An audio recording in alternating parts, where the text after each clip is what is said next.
বিয়া তো খাওয়ার আরম্ভ হয়েছে, পুরো হুলস্থুল খাওয়া। তো প্রথমে যা তুই একা খায় তো পুরো অত্যাচার আরম্ভ করছে বিয়ে বাড়িতে খাওয়ার জন্য। তো মালিক ওই কুকুর কোথা থেকে আসলো, এক বড় লাঠি দিয়ে যে এমন বাড়ি দিছে, বাড়ির টান খায়া কেউ দৌড়।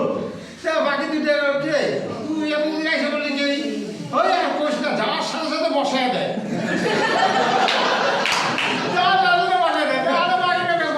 সেই বিয়ে বাড়ি যাওয়ার সাথে সাথে বসায় দেয়।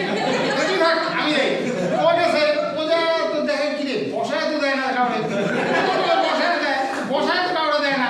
ও বলে তার আমার একটু বেশি অত্যাচার করা আরো বেশি অত্যাচার করতেছে। মালিক কয় সময় অল্প আগে মারলাম, আমার এসে গরম হাতের মাল আছে না, দিছে গরম মাল দিছে, মায়ের দিছে না এমন একটু পরে গেছে। আমার কিন্তু কি এলো হয় আর কোষটা যাওয়ার সাথে তো গরম গরম দিয়ে দেয়।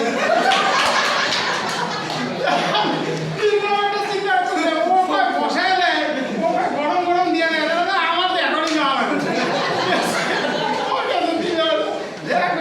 আচ্ছা তার মানে ওগুলো বসায় দেয়, ওকে গরম গরম দিয়ে দেয়, এরকম পুরো অ্যারেঞ্জমেন্ট দেখে ওখানে আমি একটু অত্যাচার বেশি করবো। তো অত্যাচার বেশি করতেছে না, মালিক রাগ হয়ে গেছে, রাগ হয়ে গেছে, রশি নিয়ে এসে বাইন্দে দিয়েছে, ছাড়িয়ে বাইন্দে দিয়েছে। তো 2-3 দিন পরে ছাড়ছে।